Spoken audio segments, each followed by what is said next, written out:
Hi everyone, welcome back to our channel. Today we are gonna look at something simple but super important in SQL, that is difference between drop and truncate. And believe me, this is the most kind of asked question from the recruiter point of view and also in theoretical point of view. That's the thing. But we will look at this how things goes on. No worries for that. And one more thing, we won't be talking about theory, we will be also checking about the practical part, practical things, how actually things goes behind the scene. As you can see, like we have created a demo table that is staging sales data, and all the data sets like create table insert into is already there in the description box. You can just copy and paste it, no worries for that. And in this, what we can see, we have three rows total, that is product name, shoes, watch back, amount 1235.22, sales date, that's it. Now imagine this is a real staging data and every day new data comes into picture. So before loading the fresh data, you want to clear the old one. What you will do, you will directly go and write like this: delete from the table name. Table name is what? Staging sales data. ठीक है, and execute it. See what it is written: delete 3, query returned successfully in 51 this seconds. That's it. So suppose you have thousand of rows, million of rows. What will happen? It will slow down the process. Instead of that, you can do one thing. You can use truncate table staging sales data. How to do it? First, let's insert again and let's check. Okay, each and everything is done and dusted. Right now we will see the use of truncate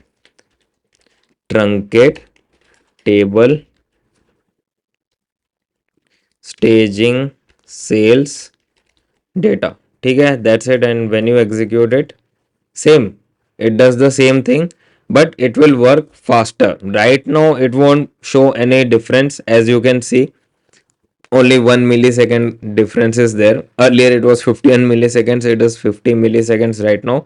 But let me tell you one thing: if there are million and million of rows and column, this truncate will work better than this delete.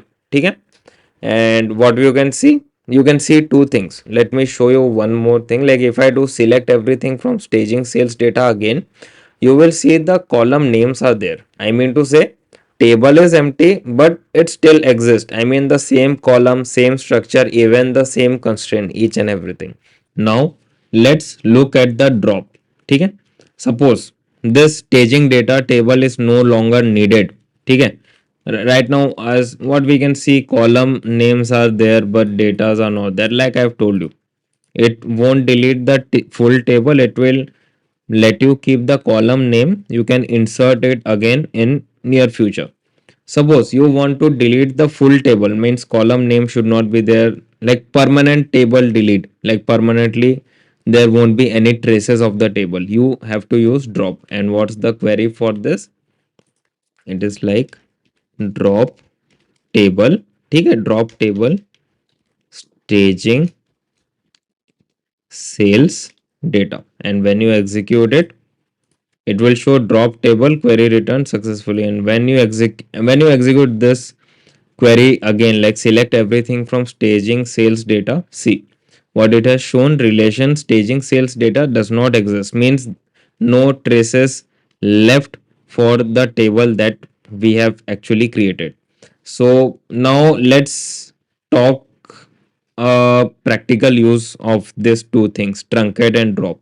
So truncate is mainly used in ETL pipeline or ETL jobs where you need to refresh tables on a daily basis. Like example, let me tell you, you load data into the staging data, suppose, and you process it and then clear it again for the next batch or the next upload. Okay. Second thing is drop. Drop is used mainly during the cleanup of the database, or I would say for schema migration kind of thing, like you can see in this uh, PostgreSQL.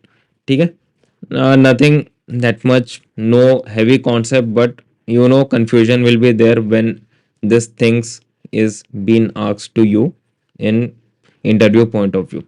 And also let me give you two important warning of using this truncate and drop in real world scenario, right? So I mean to say, you cannot use truncate a table if it is referenced by another table, I mean like a foreign key. It will obviously throw an error. Okay, this is one warning. Second warning will be from drop. So drop is very much, I would say, kind of dangerous thing used in production table, because you should only run it only and after you have a full backup of the table. Okay, or from the dev team, everything, like you have to take care of all the backup things, then you can use drop. Okay, because in drop no traces will be left, let me tell you that. So that's a kind of warning section or caution section I would want to represent, like I have represented it. And let's go for the summary part. Summary is truncate will be like clean the box, and drop will be like throw the box away. Simple one liner thing just to make you memorize. And so that's all about it, and that's the real difference between drop and truncate. And you have seen the theory plus practical so that it is easy for you to understand. And that's it. Then drop a like, click on the subscribe button with the bell icon so that you would able to know about the live stream and also the new video that I upload each and every day. So that's all about it. Thank you, have a nice day, happy coding and happy learning.